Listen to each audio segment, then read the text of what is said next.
Hey guys, good morning. Hi Kelly, how are you doing? Great. How are you? Good. I'm excited because we're here together again, which is so cool. Today our topic is going to be all you need to know about the VA home loans. We're going to answer a lot of questions we receive usually from our buyers that are military members, and maybe let you guys know exactly who can qualify, what are the guidelines, what are the requirements. So first, Kelly's going to give us a little summary about our last episode. Yep. Basically, last week we talked about getting prepared for the spring market. And just to summarize it, it is to give me a call or your lender a call to do a free consultation to see where you're at with your expenses.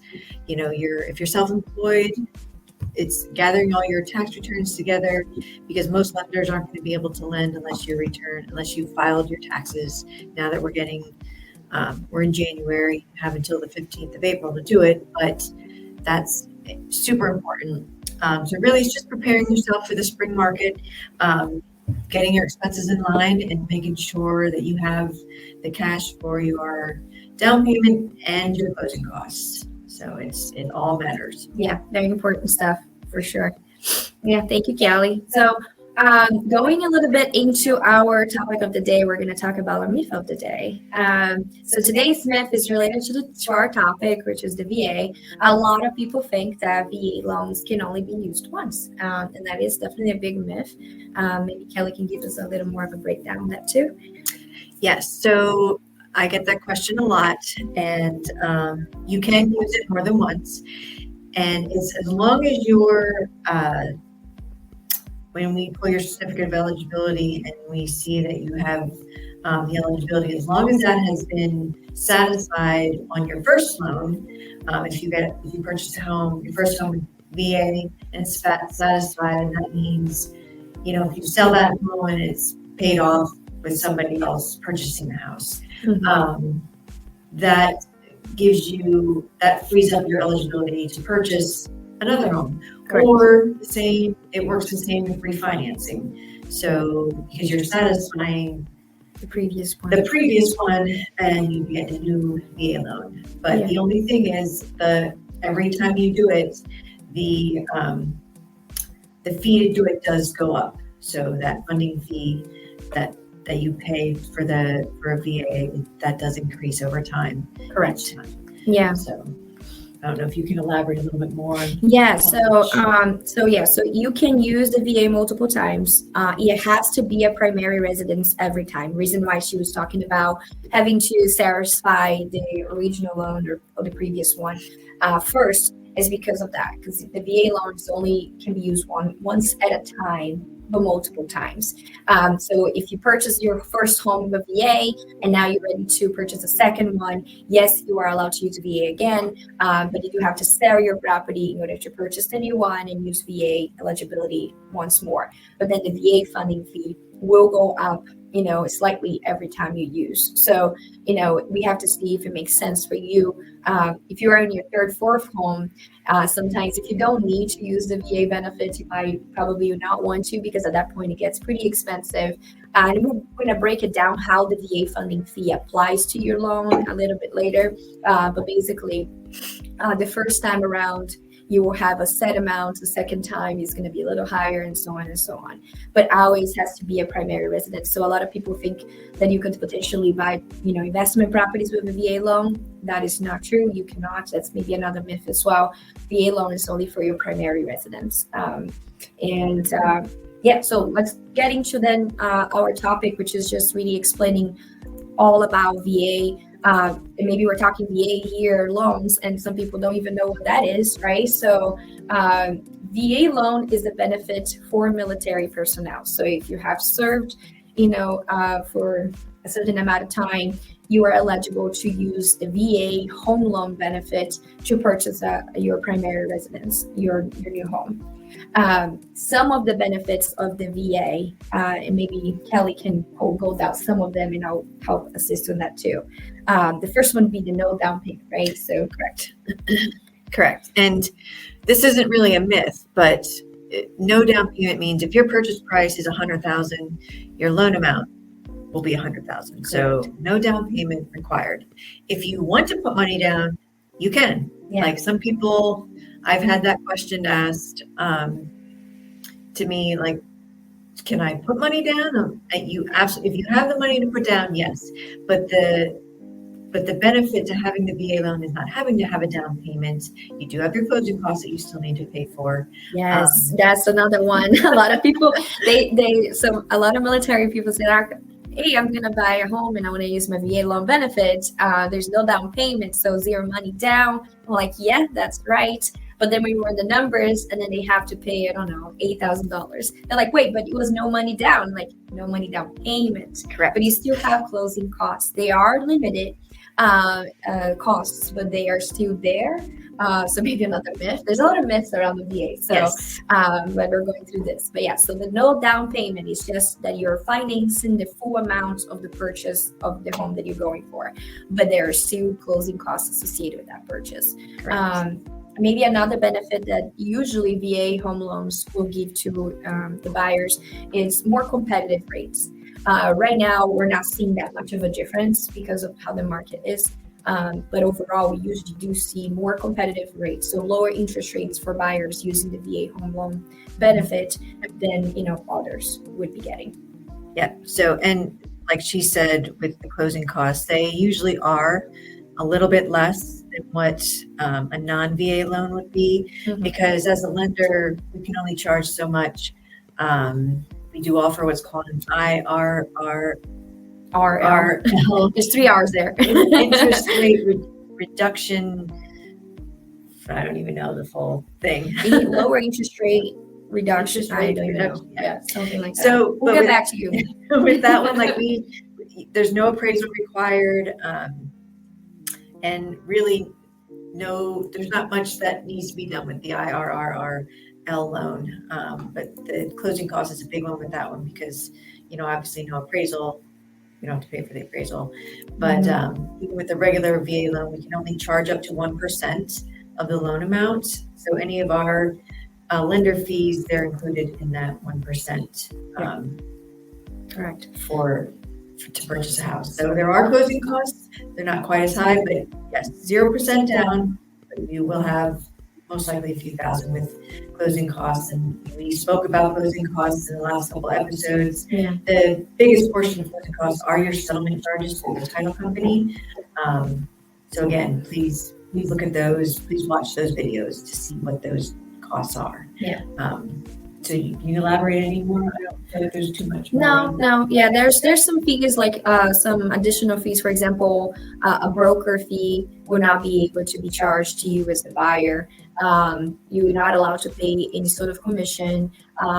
There's like some settlement fees that are not allowed to be charged in addition to your already origination fee. So there's a lot of fees that you're not allowed to be charged when you're using your VA loan. So your closing costs do get very, it's like a limited amount, which is a huge benefit because closing costs can add up depending on who you're working with. I know working with Kelly, you already have a pretty limited amount of closing costs overall, so they don't really charge anything that is above and beyond. But some lenders would. So when you use your VA benefit, you are automatically keeping yourself protected in a way that they are not allowed to charge you anything extra. So that's kind of like a huge benefit. Getting into another benefit as well with the VA loan would be the PMI. I'll let you explain more about what is the PMI and how does that apply. Usually in the VA loan we don't have it. So yeah, VA loans, the private mortgage insurance is the insurance you pay to the lender because you're not putting a certain amount down on your loan. Yeah. So on a VA loan, you do not pay that at all.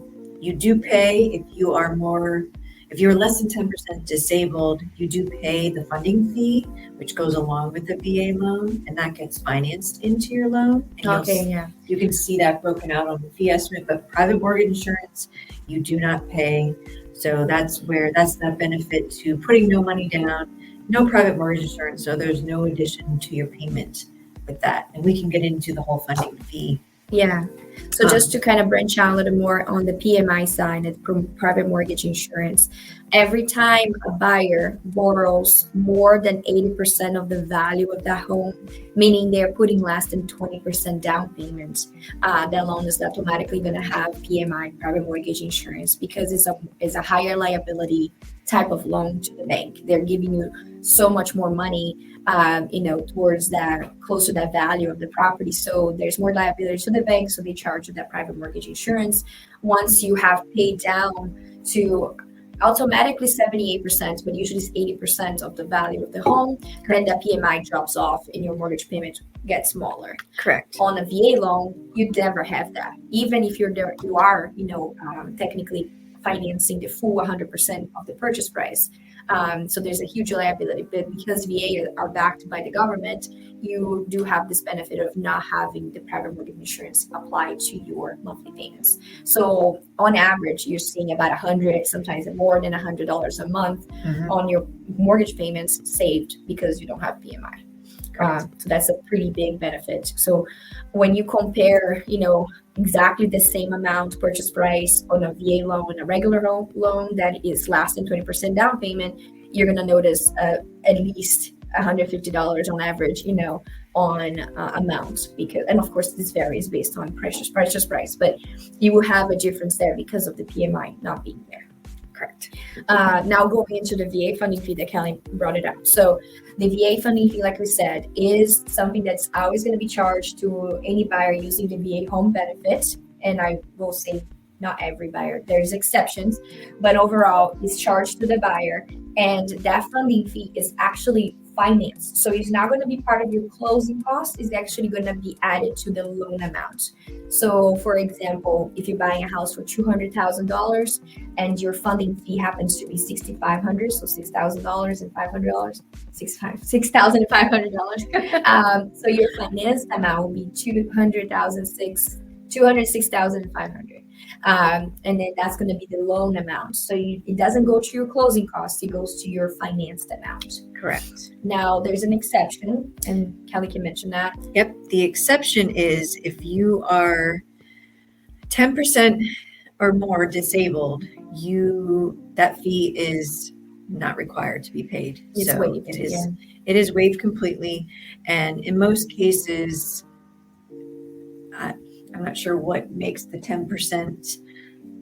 It depends on the actual service. And so if the soldier would know, like the military member would know how much percentage of disability they have, because they are notified that once they are, either out of service, or if they're still in service, if they were, released from duty because of a certain injury they had, they're going to receive an actual, document that states what kind of percentage of disability they have, medical disability they receive, because they do get paid on that too, technically. Right. Correct. So they would know. So that's what brings us into our next piece. So with the funding fee, me as the lender, I'm able to pull one of the big things that we need to get, the main things we need to get for a veteran when they're looking for a VA loan, is their certificate of eligibility. And I, as a lender, can pull that. I just need sometimes all I need is date of birth and social security number. Sometimes I do need to know a little bit more, whether you're active duty, which branch we're in, are you Army, National Guard, or Army, National Guard, Army, Air Force, sometimes it'll ask me those questions. 9 times out of 10, if I have the social and the date of birth, it'll pull the certificate of eligibility, and it will tell me right on that document whether or not you are disabled and if you are required to pay that funding fee. Yeah. And if so, it'll say how much on both. It'll tell me, what your income is for disability, and in the same sense, it will tell me whether or not you have it or you don't. And it will tell me how much of the funding fee that you'll have to pay. Correct. So that certificate of eligibility is super important. That's one of the first things that we do. If you, as the veteran, can't do it, it's the first thing I do. If you're doing a veteran loan, I will look that up immediately. Yeah. And if you're, you can actually obtain this on your own as well if you're not talking to a loan officer yet. If you haven't reached out to Kelly yet, you can request this on your own. You can go to the va.gov website. It's going to be in the e-benefits portal, and you can request your COE there, the certificate of eligibility. And you do have to have that in order to even apply for the VA loan, to get your pre-approval to start searching for a home. So this is like a requirement. And you can get it at any time. It does not expire. So it's not something you have to get it within a certain window of time before you buy a home. No, it's valid forever. It's a lifetime benefit. So once you get your COE, that is there for you to use. I don't know exactly if they have changed anything in regards of having to obtain a new one or update yours. I think after you use the first time, you may get an updated version of your COE, but technically the COE itself never expires. Yes, if you're doing a second VA loan, it will, I believe it'll tell me that it has been used once and that you're on there's not a whole lot of information on that document, but if you've already used it once, it would tell me, because obviously your new funding fee, if you're not exempt from it, will be higher. So it'll say if you've used it in the past, then it'll also say, here's what your eligibility is. So it will give us that information. Correct. Yeah. And I think that's really as far as the COE goes. As far as who can qualify, so I know there's a lot of confusion, especially for the military members that are part of the National Guard and not necessarily active duty. So if you never served active duty and never got deployed, you actually have to serve a 6 years contract before you are eligible for the VA home benefits. So if for some reason you still like in the service, but you're 5 years and you're fully National Guard, you're not quite there yet. You have to serve for an additional year. So you have to have 6 years of service within the National Guard in order to qualify for the VA home loan. Now, if you are a National Guard and you served in a deployment, even if it's a short deployment, but at least 90 days active, then you will become automatically eligible. And if you are active duty contract, then of course you're automatically eligible as well. So just that to clarify that, because a lot of people don't even realize that. They know, military always gets VA, but if you're a National Guard, you do have to have a 6 year of service already done before you can qualify. Unless you're medically discharged, then you would. Or you're put into active duty. Yes, exactly. If you were deployed for at least 90 days of active status, then yes, you would be eligible for the COE and obtain your VA home benefits. Correct. So if you become a veteran, and you're only doing it for a few weeks, you're not eligible. Yes, you gotta. So if you're a National Guard, you have to be 6 years at least. But if you are active duty, you would be entitled to it. Yes. And then something that people don't realize too is that the VA home benefit applies also to the spouses and to the children.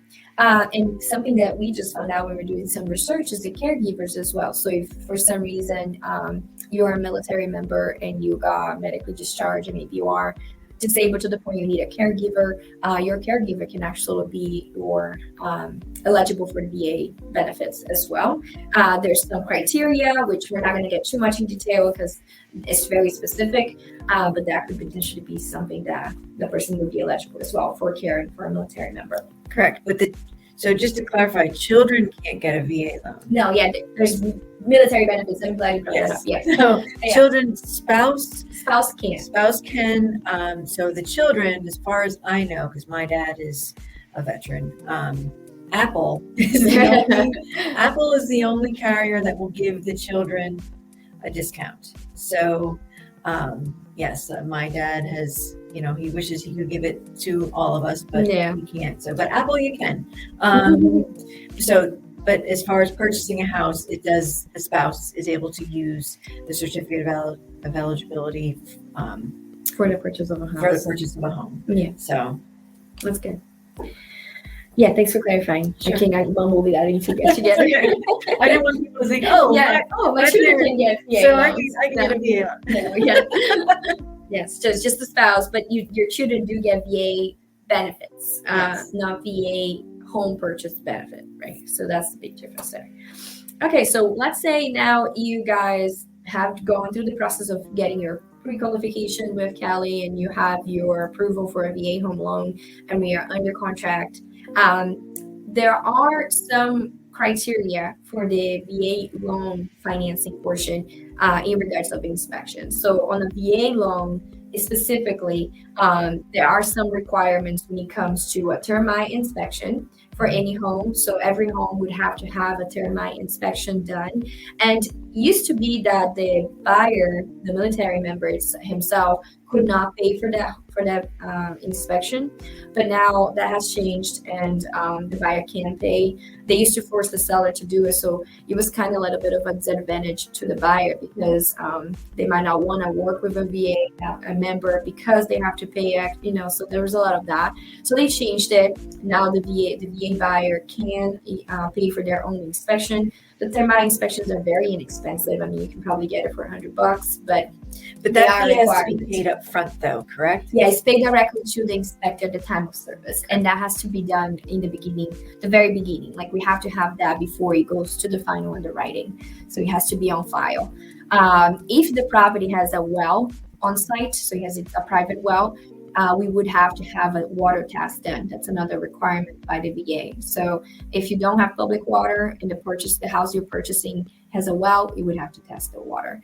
And then there's some specific guidelines, and there's a specific test actually that has to happen with the water to hit some specific things that the VA is looking for. So if it is not within those guidelines, all the measurements, the levels that they require, then we have to do something to bring the water to that level.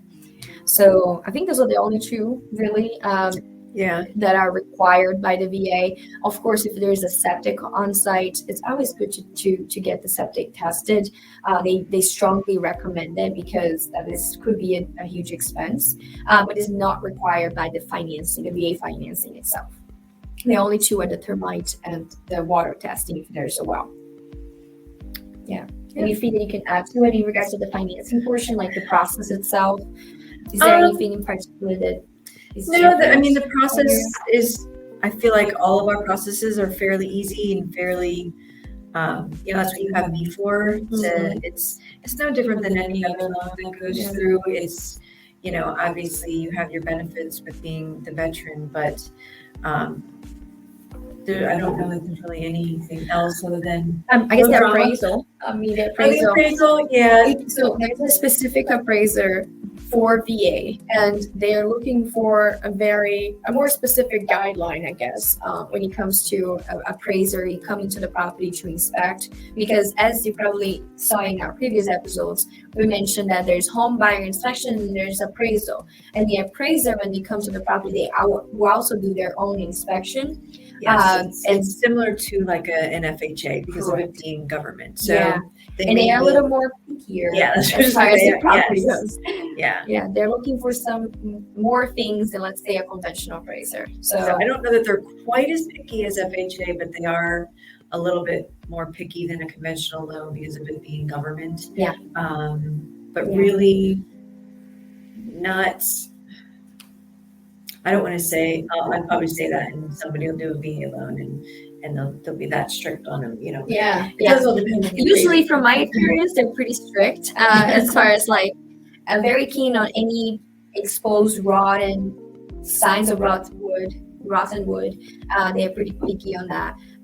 If the property was built before 1978, they're going to be looking for peeling paint everywhere. So even if it's not lead-based paint, but it looks like it's peeling off, they will probably bring that up and completely stop the process. So we have to send it down, repaint it, and then the appraiser will come back. So they can be a little more strict on some things than the majority of times on a conventional appraiser, we wouldn't be seeing anything about it. So peeling paint is huge. Rotten wood is huge. Structures like decks, anything on the outside of the property is pretty big as well.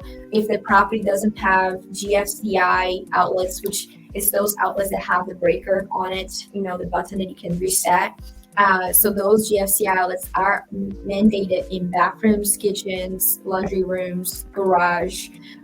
So a lot of people don't even think about that. But when you're walking through a property, your realtor should be looking at those things for you to kind of like let you know, hey, these are things that most likely are going to come up, during the appraisal, because we know already that you're using a VA home loan. So if you're working with a good realtor, they should already be pointing it out, like, oh, this might not kind of sit well with an appraiser from VA. So there's a lot of little things that are pretty picky on safety. Areas of the house that might be heated properly. If there's not heating in a section of the property, they cannot count it as fire extinguishers. Fire extinguishers is a big one, yeah. Handrails is another big one as well. So any steps have to have at least one side of handrails, and if there's exposed, like there's no wall, it's just exposed, there's a handrail on this side but not on the exposed side, guess what, you need to have one there too. So they can be much more pickier than a regular appraiser for a conventional loan, and sometimes even FHA loans. So FHA loans, I think, is a hit or miss, because there are some appraisers that are very strict, and then some appraisers don't ask for things we're like for sure thinking they're gonna ask. So it's a hit or miss. I think VA, it tends to be more consistent in that term, where we usually see things that like, okay, they're probably gonna ask about this, and they end up asking about it. I feel like that's the big difference there. And I think as long as the realtor is educated on how the house should be, they should be educating the borrower too, which I know you do. So. I usually do, yeah. When we're walking through a property, I'm already pointing it out, like, oh, this is not GFCI, that is a rock wood exposed there, or this looks like peeling paint, they're probably gonna point it out. So it kind of, at least I let my clients know, that way they know that might be coming back up during the appraisal, so they know what to expect. And also, like, if there's too much that I feel like potentially that property would really not go VA, or could potentially have a default through because the sellers are already not willing to work, from the beginning, then I'm going to tell my client, look, let's just save your time. Because if it's too much work, and it's not really a VA candidate property, we might just look for something better. And I will let you know, just so you know that information, and you can make a decision at that point. Do I really want this house or not? So there's a lot that goes into it, but being informed, I think that's huge. Let me take the COE off because we already talked about it. But yeah, so inspections during the appraisal process, they are definitely a little more strict on the VA loan purchase process. Yeah. Yep. And I think the only thing we have left is the construction. Yeah, construction purchase. So a lot of my clients will ask me, like, they are eligible for the VA home loan benefit, is what if I want to build a new home? Can I use VA loan benefit for that? The answer is yes and no, right?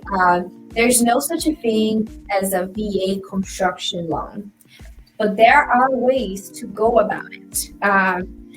Some, depending on which lender you're working with, they may have different programs that can assist you with, but there's no VA construction loan. So just to give maybe a breakdown of how a new construction process would usually go, right? If you are building on the plan, like you actually want to build a new home from ground up, and I'm not talking about those community homes where they are already building, they might have already under construction, because those can be a little different. Usually you can actually purchase a home that is under construction and have just a one-time settlement when it's ready, and then it's going to be a regular loan, and you can actually use VA for that, right? So that's a different scenario.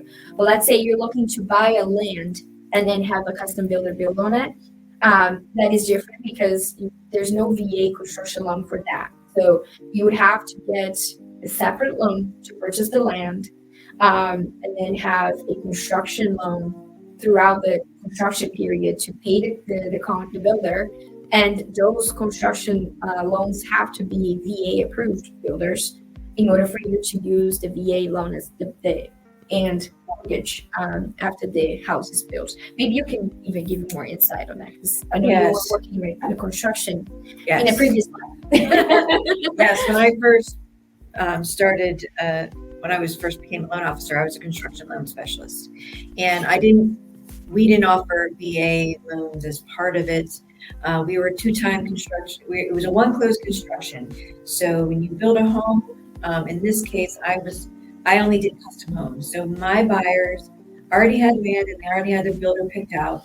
And during the construction phase, so you settle up front on the house. The house is not built yet, but during the construction piece of it, that builder is paid on phases. So as each phase is being completed, the builder gets paid if it's done. We would send a title company out, make sure the builder didn't put any liens on the property, make sure the construction was done. We'd issue the payment, and at that time, the borrower would start paying interest on the pieces of the construction that was done. Mm-hmm. So there's normally four to 7 phases during construction.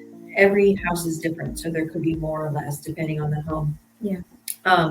But there's that construction phase, and then once it's done, we would modify the loan into a permanent mortgage.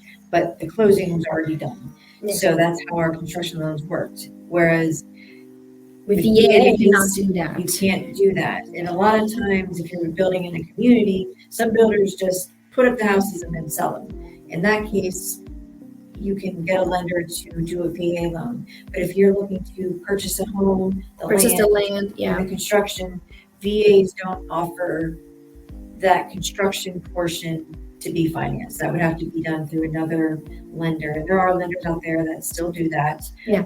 With the crash of 2008, they kind of got, there's not as many lenders that do that as there used to be. Yeah. But they're still out there. So in my case, I would do the end loan. So I currently have one right now. He's not a veteran, but they're building a house. They had the land, and when it's done, when it gets close to the end, we're going to have an appraisal done, but not until like a month before it's done. And in that case, we could do an end loan for VA.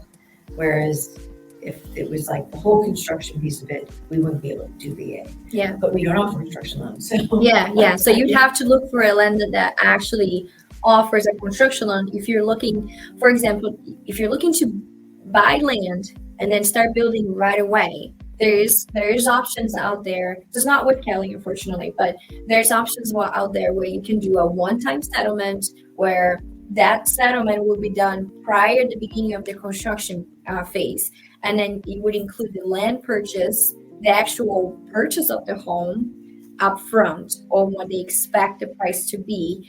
And you do a one-time settlement at the purchase of the land time period. But then with that purchase, you're actually getting a construction loan where during the time of building, the builder would receive those phase payments like Kelly was mentioning, and you as the buyer would pay interest payments only based on the amount that's being given at that point up until when the house is ready, and then that construction loan turns into an end loan, which then can be a VA loan. Now, the reason why we can't do VA during the construction is because VA can only be for an existing home. So that's really the biggest pet peeve with VA, right? So you would have to get a construction loan. So that's one way. You can do a one-time settlement up front if you're looking to do a custom build with your own land.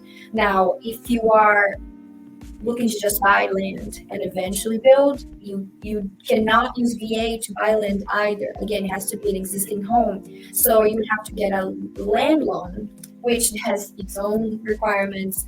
So you have to keep in mind when you're doing this, you will have like 2 settlements, so 2 sets of closing costs. So it can be a little more when you're going on the new construction route. So if you are planning on building new construction and you are happy to be a military, there is incentives from different construction lenders out there that will maybe allow you to put a certain amount down only because they know you are zero money down technically. So you put a chunkier deposit to do it before they start the build. They will do interest payments only for you throughout the build, and then you'll turn your loan into a VA, technically with no down payment, but you would still have to have that chunk deposit up front to cover your closing costs technically when the loan is, becoming the end loan of a VA actually. So there's different things you can do. If you want to go to that route, get in touch with me. And unfortunately, Kelly cannot help with new construction, not the building process anyway, not anymore or yet with Sierra Pacific. No, I don't. We don't know think if we that's will. ever going to change. Yeah, I don't. Most likely not. So we are fighting to get PHFA. So construction HFA is loans great, yeah. are Another animal. it's completely different. I do So, have some references, so if you are interested in that route in particular, I can recommend you to some people to explore that side of things. But if you are purchasing an existing home and you happen to be a military person, you can talk to Kelly and get your end loan as a VA home loan with those benefits that we explained to you guys today. So that's really all we wanted to go through, right? yeah, I think so. Got something. Yep. Right on the marks. I don't have anything else. So basically, the veterans. Thank you for being a veteran. Yeah, everybody thank out you there. for your service. As some of you know, I did serve myself, never active duty. I was just National Guard for 8 years. So from battle buddy to battle buddies out there, thank you for your service. And I hope to help as many as I can, because this is an amazing benefit, and you will help, especially first-time home buyers. It's a huge help. Yes. Considering the reduction on upfront cost, not having that down payment requirement there. So if you are a military member and you know now that you are eligible, reach out and be happy to help you get started. There's a lot that we can do for you to prep you up front if you are planning to buy it anytime this year. Yep. And we have our info going down here. So get in touch with me, Kelly, and we'll help you out. Thank you so much, guys. Thank you. Have a great day. Thank you. Bye.